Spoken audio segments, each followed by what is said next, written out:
In the year 2478, humanity stood at a crossroads. Earth's resources had been depleted, forcing humans to expand to the stars. Yet the promise of endless riches and habitable worlds proved false. Most planets were barren wastelands, unable to sustain life. Amid this desperation, rumors began to circulate about ancient alien relics hidden on long-abandoned worlds, relics capable of reshaping reality itself. It was during one such search that a small exploration team, Captain Adrian, the skeptical scientist Dr. Alara Singh, engineer Mateo, and the ambitious linguist Kiran, landed on Angkor 7, a desolate planet whose atmosphere hummed with faint, unnatural energy. Their ship's sensors detected a strange signal emanating from deep below the planet's surface, a rhythmic pulse, as though calling out to them.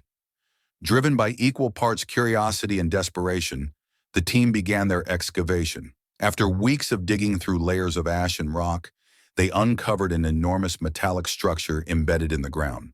It wasn't built, it had grown, its seamless surface pulsating faintly as if alive.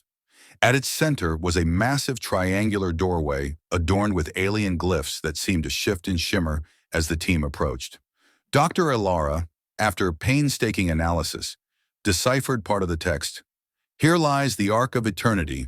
To enter is to reshape fate. Despite Alara's warnings, the team decided to proceed, their imaginations running wild with thoughts of limitless energy or the salvation of Earth. The doorway opened as they stepped forward, not through force, but as if responding to their presence.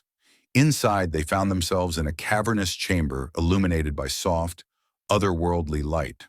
The walls were covered with intricate carvings depicting star systems and beings manipulating glowing orbs, possibly representations of reality itself.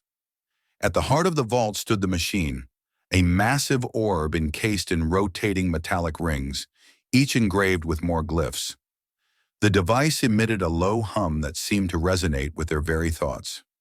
Kiran, entranced by the glyphs, eagerly began deciphering more of the text. It speaks of rewriting worlds, he whispered, of altering the very threads of existence. Captain Adrian, ever the pragmatist, remained skeptical. We didn't come here to play gods. We came for technology to help Earth.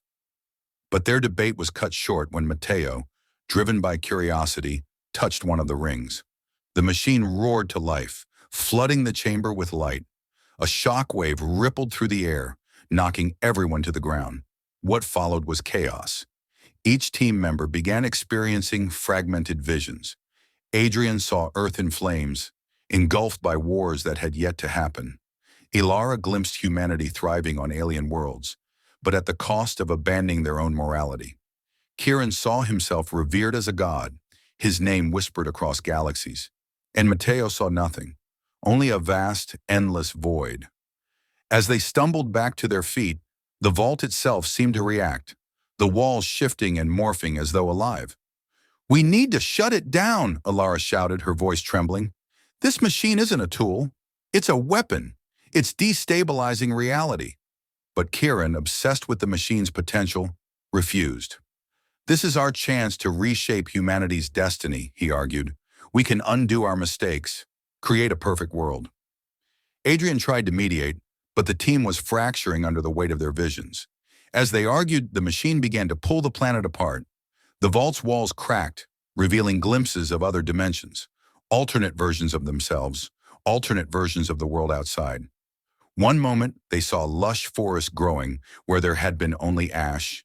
The next, they saw nothing but endless fire. Time itself was unraveling. Realizing the danger, Ilara devised a desperate plan, overloading the machine to destroy it. But Kiran refused to help. "If we destroy it, we destroy our future," he said, aiming his weapon at her.